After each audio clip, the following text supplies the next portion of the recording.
La verdad que más que interesante lo que va contando, porque va descubriendo lugares, va descubriendo nombres, va descubriendo rincones de Plotier, y tenemos la presencia de Diego Suárez junto con su hijo Francisco, que también tiene que ver con toda estos trabajos de historia de Plotier. Bien, ¿cómo andan? ¿Bien? Bien, Bueno, muchísimas gracias por acercarse. Buenas tardes, los agradecidos somos nosotros, gracias Carmen, gracias Pablo y bueno, a toda la audiencia, por supuesto.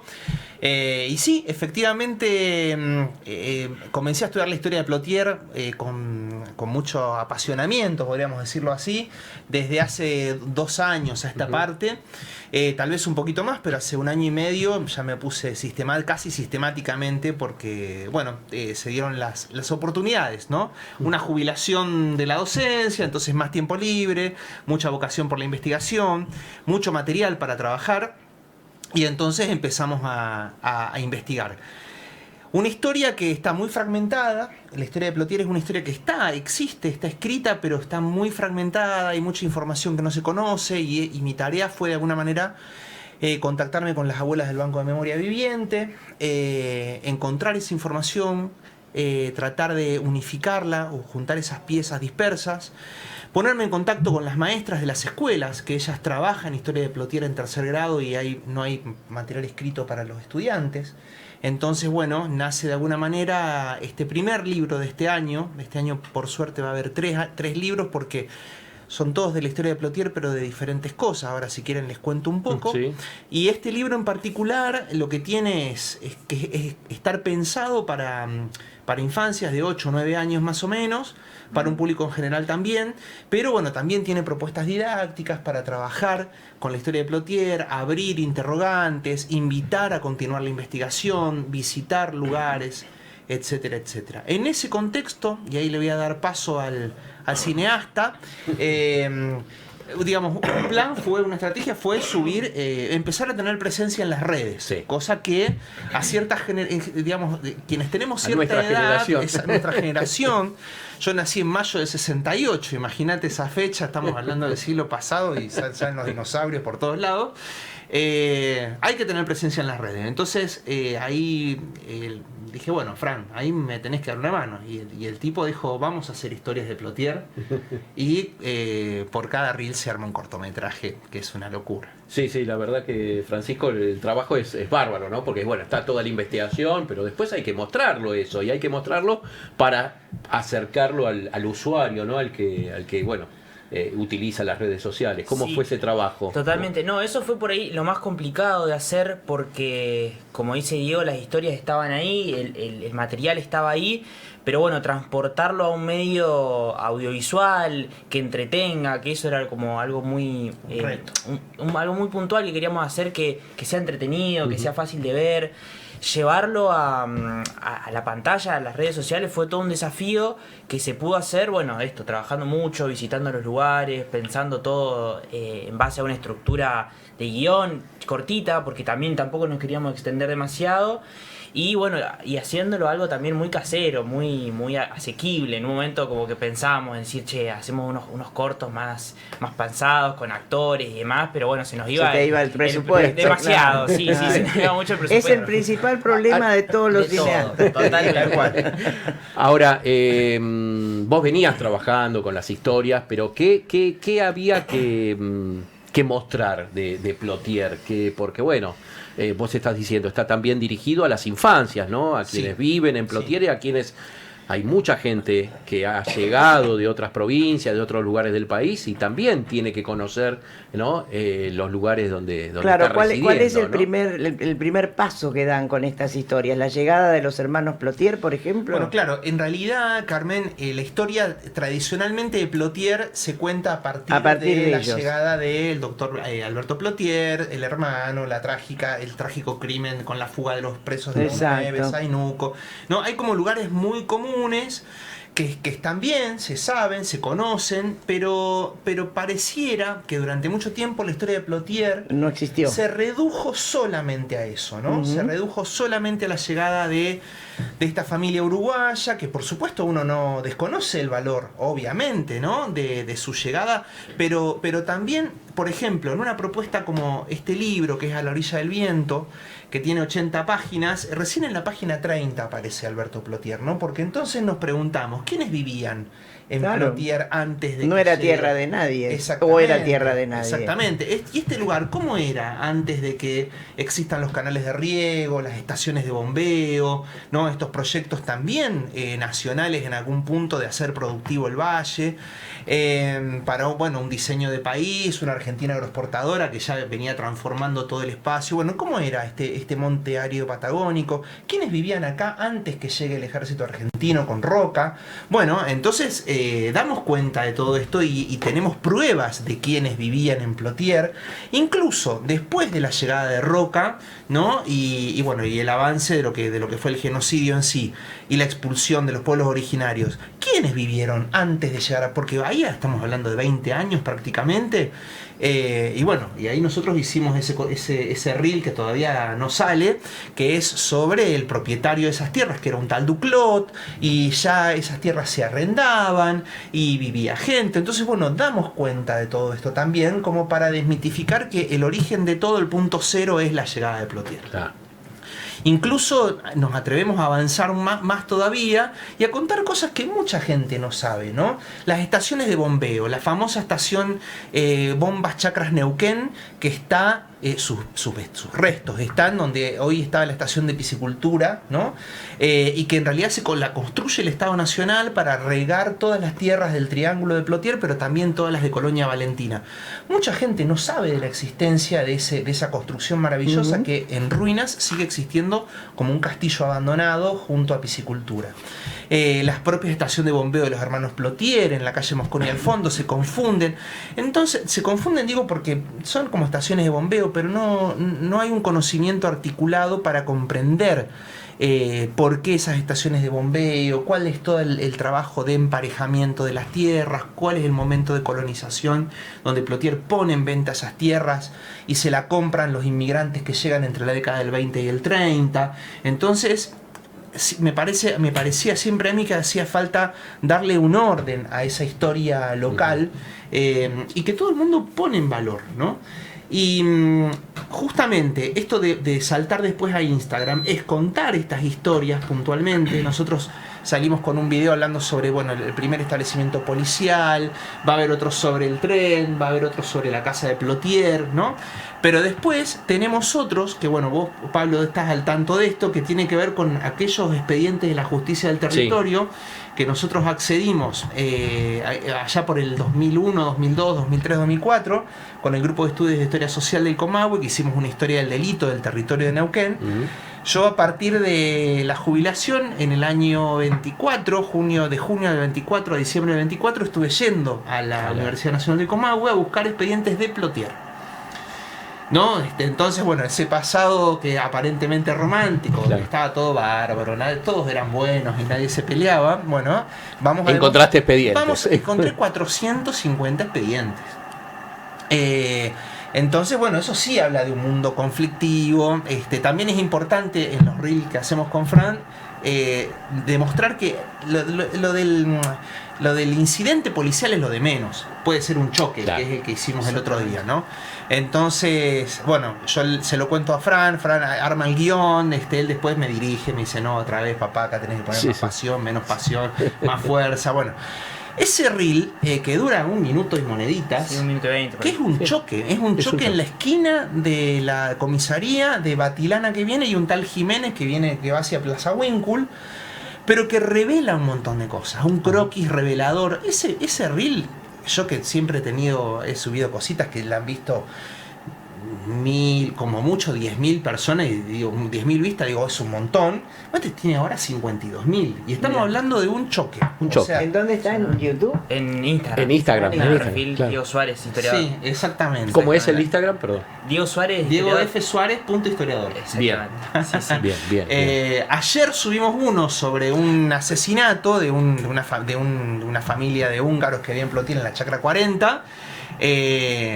Y nada, y en 24 horas tuvo más de 20.000 vistas. No, o sea no, que, sí, que tiene una llegada evidentemente en- Hay un interés por evidentemente conocer está bien y hecho, evidentemente hay un interés, todo el mundo entiende que ese juego de, si se quiere, también de ficcionalización que uno le pone al ponerle dramatismo, ¿no? Y que es la mejor manera de aprender. Yo creo que en los colegios se tendrían que dejar de lado los libros y a enseñarle a los chicos de esto, porque les cuesta mucho más entender un libro que algo que les mostrás bueno, con claro, imágenes. claramente. A la orilla del viento es la primera edición de estas historias de Plotier.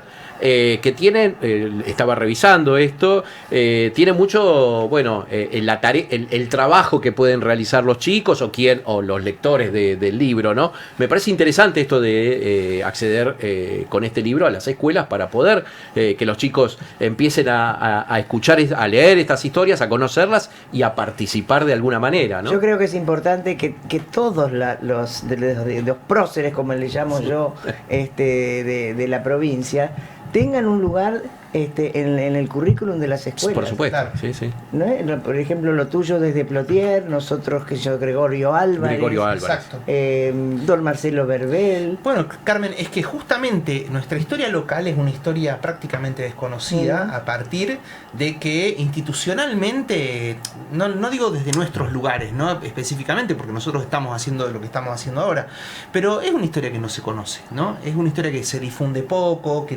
tiene tal vez sus limitaciones, ¿no? Llega hasta determinado lugar. Claro. Estaba viendo unos videos muy lindos que está haciendo Mario Chipitelli. Mario Mario Chipitelli, con sí, Juan Pablo sí. Salas. Claro, Con Juan ahí Pablo de Salas en inteligencia artificial, que sí. están muy buenos porque el público entiende perfectamente cuál es la propuesta lúdica de decir, bueno, a ver si sabemos que no es Chaneton ese, pero entendemos que es la forma de contarnos una historia más amable, ¿no? Y bueno, y yo creo que también con nuestros reels esa propuesta se entiende.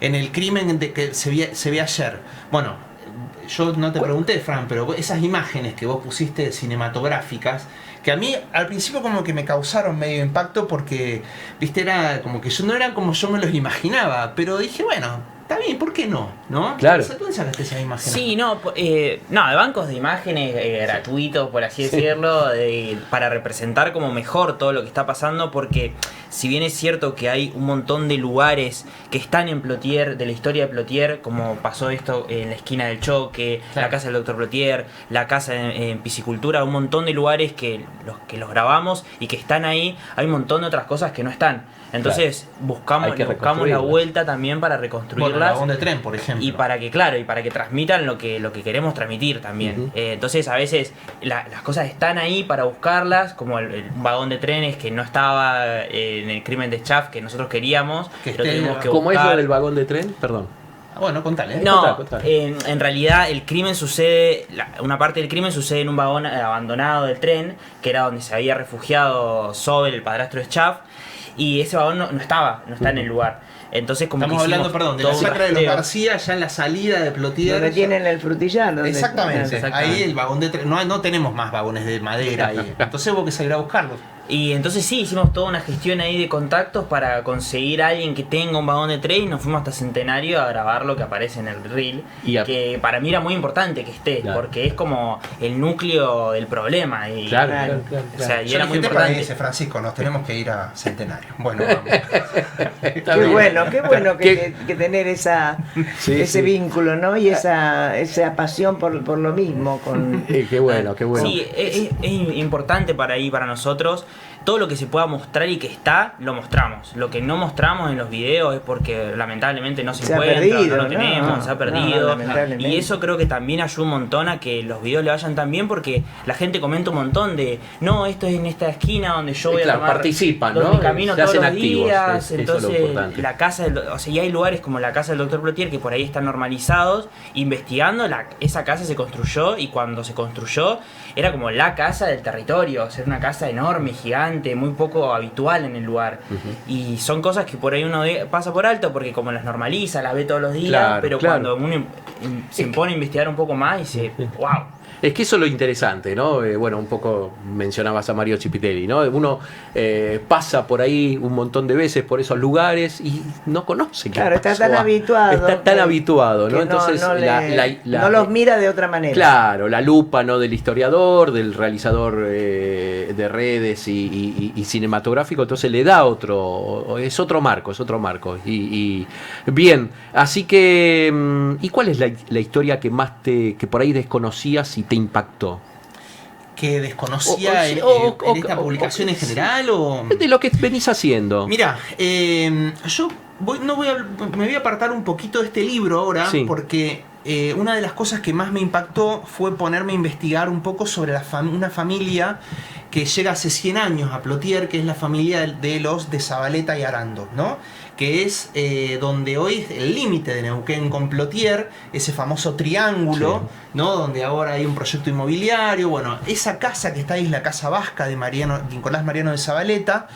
Me pongo a investigar sobre esa familia en particular y empiezo a descubrir que realmente cuando uno corre el ojo de, por ejemplo, la familia Plotier, que se lleva todas las luces, decís, bueno, bárbaro, buenísimo, ya tiene su lugar en el trono, ¿no? Bueno, ahora vamos a ver a qué pasa acá. Y uno empieza a descubrir cosas increíbles. Entonces, la historia de la familia de Zabaleta en particular a mí me impactó tremendamente. La construcción, por ejemplo, de un oratorio, una capilla familiar que en realidad la propia familia pone a disposición de ese mundo rural y laboral que tenía en su establecimiento, donde asistían a misa todas las familias los domingos, donde sus hijas Mariluz y Beba lo que hacen es darle catequesis a los chicos y tienen los trajecitos para los varones y los vestiditos para las nenas, y vienen los sacerdotes y le dan la comunión ahí. Es como una especie de primer espacio público. Que esa capilla se construye en 1926, hace un siglo ahora justamente. Bueno, en el libro sale, ¿no? ¿Verdad? La primera capilla. Pero después el vínculo de él con los piscicultores. En las primeras notas de piscicultura aparece el ingeniero sugiriendo, solicitando cosas, proponiendo empleados. Su importancia, por ejemplo, en la creación de la cooperativa frutihortícola de Plotier. Bueno, y otras tantas cosas que siempre, tanto esta familia como tantas otras quedan opacadas un poco en el medio de la historia de Plotier en particular. Y dentro de los expedientes de la justicia de ese lugar me encontré con uno de una denuncia de Alberto Plotier, el doctor Plotier, que denuncia que se le prenden fuego unas parvadas de alfalfa enormes. Y ese expediente es de 1915, Carmen, cuando se supone que ahí no había nada, que no había ni agua, ni cultivos, ni nada. Y bueno, y ese sector de la chacra de Plotier ya estaba en producción. O sea, Zabaleta compra efectivamente tierras que estaban en producción. Es verdad que él después habrá hecho con sus trabajadores un montón de otras cosas, pero eso ya estaba en producción. Entonces, descubrir este tipo de hallazgos que para el que no le interesa la historia local o no la conoce, no le pueden parecer totalmente niños, pero es importante. Pero son importantes. Bien, perfecto. Bien, Diego y Francisco Suárez, muchas gracias por acercarse. Ver eso. Sí, están en redes, entonces, Diego F. Suárez. Punto historiador. En ahí Instagram. Van a todo Carmen, en Instagram. Diego F. Suárez. Punto historiador. Ahí está. Yo lo vengo siguiendo, la verdad que me encantan, pero no sabía que tu hijo era el que hacía toda la producción. Yo dije, qué grande Diego, hace historia y también es realizador. Había alguien detrás de todo eso. Yo me pongo en manos del que sabe, conoce este lenguaje, me dijo, papá, dame 20 historias, yo te voy a elegir 12, listo. Está bien. Estos son los guiones. Y vos sos ¿Has hecho alguna carrera? O... Sí, yo soy licenciado en artes audiovisuales, Ah. me recibí el año pasado del IUPA y En el IUPA. Ah, nada, hago todo lo que es dirección, fotografía y demás. Y bueno, y justo estamos incursionando ahora en las redes, que la verdad que bueno, está bárbaro. Y incursionar en Plotier sobre todo, que para mí es re importante Claro, hacerlo claro, ahí. muy bien, muy Así bien. que bueno, todos los martes al mediodía. Todos los martes al mediodía sale un ritmo. Sale una un historia ritmo. nueva. Bueno, Perfecto, exactamente. bien. Felicitaciones a Gracias. ambos, ¿eh? Muy Gracias, bien, muy gracias buen a trabajo. ustedes. Digo, a Diego hace años que lo Sí, sí, conozco nos y conocemos. ¿Cómo se llama el libro? Pregunta. el libro se llama A la orilla del viento, una historia de Plotier. A la orilla del viento, una historia de Plotier, que van a publicarse varias ediciones, ¿no? Por supuesto, Esta es la sí, primera. por supuesto. Perfecto. No sé Si qué- alguien quiere el libro, en Instagram me lo puede pedir ahí. Bien. Bueno, pregunta Susana, ¿cómo se llama el libro? Y cuenta, dice, mi abuelo llegó en el 30. El crimen de Schaff. Ujú. Era tío de mi madre. No. Susana, Bueno, Susana. ¿querés que le pasemos tu teléfono a Sí, Diego? vamos, ¿Podemos? Sí, Así se preguntalas. contactan. Por supuesto, Buenísimo. por supuesto. Sí, sí. Bien, Aparte, bien. bueno, quiero aclarar, no Sí. sé si estamos mal de tiempo, que en realidad todos nuestros abordajes a esta historia son absolutamente respetuosas de lo que sucede, de lo que pasó, de lo que se puede contar, ¿no? Pero sí, sin duda van a empezar a aparecer muchos Claro. parientes de...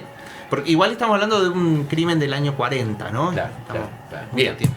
Bueno, gracias.